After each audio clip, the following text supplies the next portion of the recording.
जय महाराष्ट्र विद्यार्थी मित्रांनो, माऊली IT. YouTube channel वरती आपल्या सर्वांचं स्वागत आहे. काही विद्यार्थ्यांच्या कमेंट किंवा मेसेज मला व्हॉट्सअपला आले होते की सर एक्सेप्शन हँडलिंगचा जो कन्सेप्ट आहे तो आम्हाला समजून सांगा. तर एक्सेप्शन हँडलिंगचा जो कन्सेप्ट आहे तो आज आपण बघू विद्यार्थी मित्रांनो या ठिकाणी. तर एक्सेप्शन म्हणजे काय? तो exception is nothing but an error. ज्यावेळेस आपण एखादा प्रोग्राम एक्झिक्यूट करतो त्यामध्ये जर एखादी एरर आली तर आपण त्याला एक्सेप्शन असं देखील असं म्हणतो आपण त्याला. तर ऍक्च्युली एक्सेप्शन म्हणजे काय की सपोज आपण एखादा प्रोग्राम रन करतोय ज्याच्यामध्ये आपलं सिंटॅक्स बरोबर आहे, आपलं लॉजिक पण बरोबर आहे आणि तरी पण त्या प्रोग्राममध्ये at the time of run किंवा ज्यावेळेस रन करतो आपण त्याला त्यावेळेस त्याच्यामध्ये काहीतरी एरर येते. तर अशी जी एरर असते तिला आपण एक्सेप्शन म्हणतो. आता हे जे एक्सेप्शन आहे exception can be raise when DBMS encounters error or it can be raise explicitly. म्हणजे थोडक्यात काय एक्सेप्शन म्हणजे काय तर डेटाबेस मॅनेजमेंट सिस्टीम अशा एरर्स जर आल्या तर ती स्वतः शो करते किंवा जर युजरला वाटतं की एखाद्या प्रोग्राम कोडमध्ये एखादी एरर येऊ शकते तर ती एक्सप्लिसिटली युजर पण ती काय करू शकतो थ्रो करू शकतो शो करू शकतो. तर थोडक्यात काय एक्सेप्शन म्हणजे काय की आपण एक प्रोग्राम केलाय त्या प्रोग्राम मध्ये आपला सिंटॅक्स बरोबर आहे, आपलं लॉजिक बरोबर आहे, तरी पण एरर येते तर अशा एरर्सला आपण एक्सेप्शन असं म्हणतो.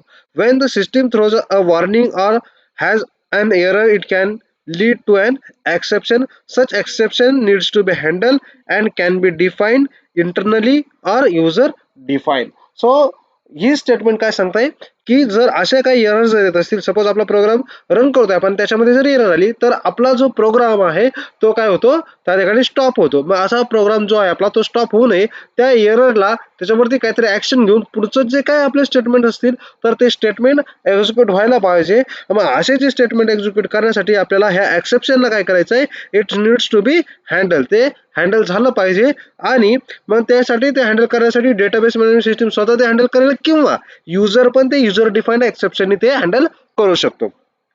Next line exception handling is nothing but a code block in memory that will attempt to resolve current error condition. So exception handling काय आहे एक आपण कोड एक छोटासा कोड त्या ठिकाणी करतो तो काय करतो की हे जे एक्सेप्शन अशा टाईपचे जे एरर्स असतील तर त्या एरर्सला काय करेल तो हँडल करेल.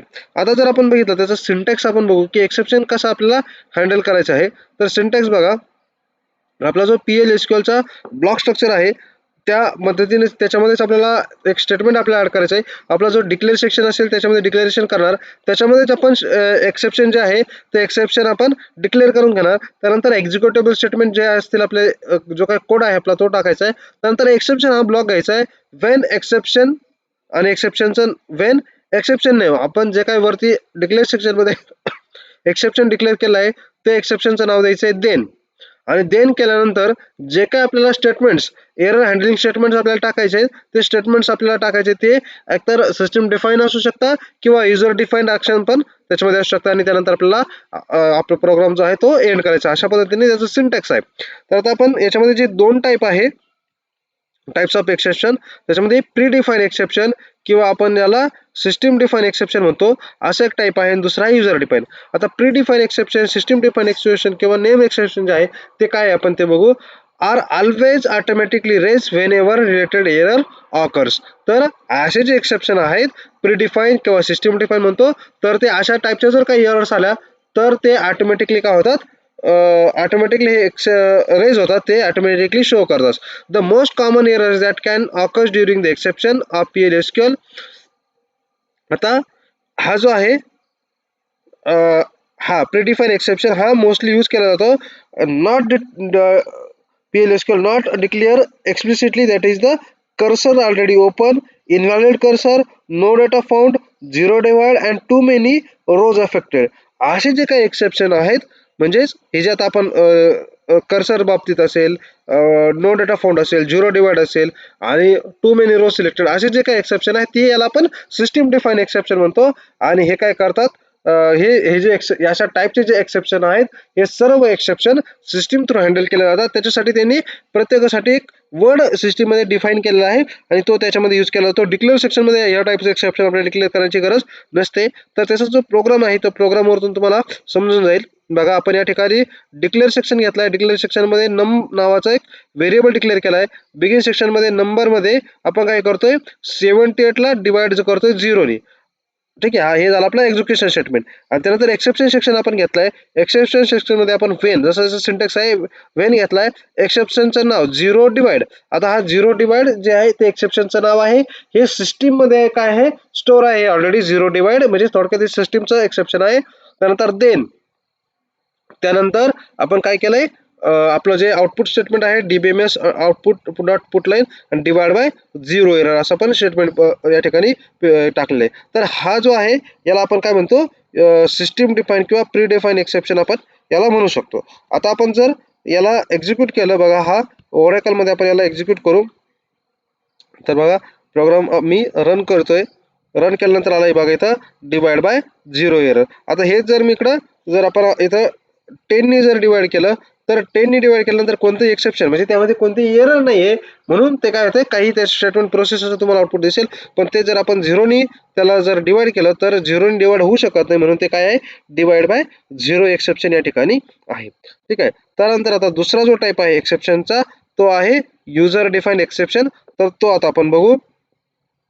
तर बघा user define exception, it must be declare by the user in the declaration part of the block where the exception is used. मग आपल्याला काय करायचं आहे, जेव्हा युजर डिफाईन तुम्हाला एक्झाम मध्ये विचारलं जाईल की युजर डिफाईन हे जे टाईप आहे ते टाईप आणि एक्सप्लेन करा किंवा एक्सेप्शन हँडलिंगला ब्रीफली एक्सप्लेन करा.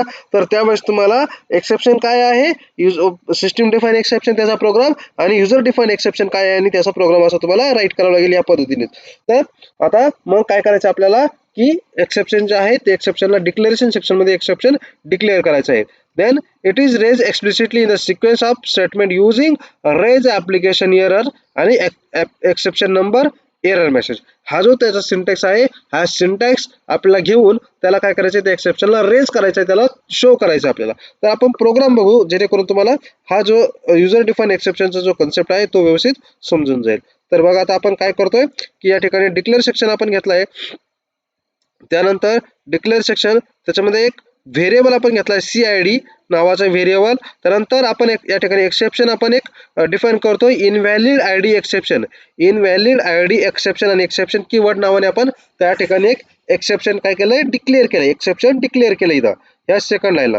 त्यानंतर बिगिन सेक्शन आपला, त्यानंतर CID म्हणजे हा जो आपण इकडे व्हेरिएबल डिक्लेअर केलाय CID, त्याच्यामध्ये आपण एक आयडी घेतोय आणि तो आयडी घेतोय आपण युजर कडून. ठीक आहे, त्यानंतर आपण काय केलंय बघा, if CID is less than 10 then raise invalid ID exception. Okay, मग आता काय करणार आपण, जर इफ ची कंडिशन टाकली, जर आयडी हा लेस दॅन 10 असेल तर काय करेल, हा एक एक्सेप्शन रेज करेल आणि त्यामध्ये काय असणार आहे रेज इनव्हॅलिड आयडी एक्सेप्शन. आणि हे जे आपण वरती जे एक्सेप्शन इनव्हॅलिड आयडी एक्सेप्शन ते जे डिक्लेअर केलंय त्याला तो काय करणार आहे रेज करणार आहे. आणि त्यानंतर आपण काय केलं एंड इफ. आता त्यानंतर एक्सेप्शन सेक्शन.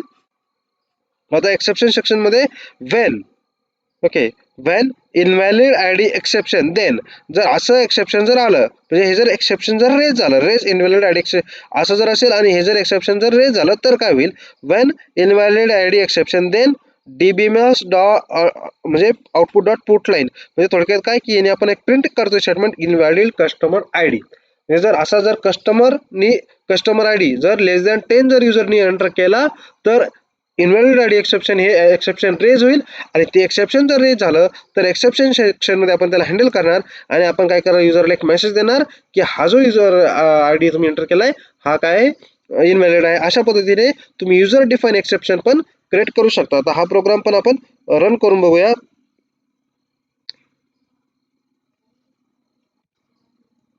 बघा अशा पद्धतीचे जे आहे तुम्हाला प्रोग्राम जे आहे एक्सेप्शन वरती विचारले जाऊ शकतात. तर आता आम्ही रन करतोय, तर युजर कडून हा व्हॅल्यू घेणार आहे. तर सपोज आपण इकडे 50 व्हॅल्यू जर एंटर केली,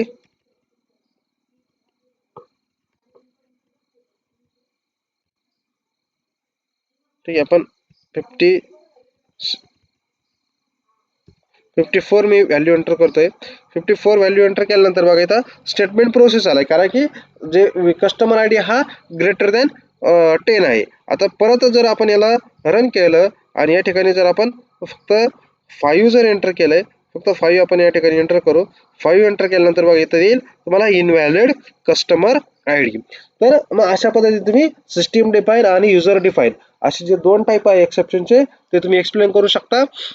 याच्यावरती जर तुम्हाला क्वेश्चन असेल तर आला तर तुम्ही हे अशा पद्धतीने करू शकता. आणि यामध्ये जर तुम्हाला युजर डिफाईनचा दुसरा जरी कोणताही प्रोग्राम असेल एक्सेप्शन वरती तुम्हाला एक्झाम मध्ये जर विचारला तर तुम्ही अशा पद्धतीचे प्रोग्राम करून त्याला काय करू शकता तुम्ही राईट करू शकता. ठीक आहे. तर अशा पद्धतीने एक्सेप्शनचा कन्सेप्ट आहे विद्यार्थी मित्रांनो. हा व्हिडिओ जो आहे याच्या डिस्क्रिप्शनच्या मध्ये लिंकमध्ये तुम्हाला याची जी PDF आहे त्याच्यामध्ये थेरी आणि त्याचं जे प्रोग्राम आहे हे तुम्हाला भेटून जातील विद्यार्थी मित्रांनो. तर व्हिडिओला जास्तीत जास्त शेअर करा. चॅनलला विद्यार्थी मित्रांनो YouTubeवरती आपल्या मौली IT सोल्युशनला सबस्क्राईब करा आणि घंटीच्या आयकॉनवरती क्लिक करा जेणेकरून जे नवीन व्हिडिओ येतील त्याचं तुम्हाला नोटिफिकेशन पडेल आणि तुम्हाला ते कन्सेप्ट जे आहे ते तुमच्यापर्यंत पोहोचतील. तुम्हाला त्याचा त्या ठिकाणून बघता येतील. ओके. थँक्यू.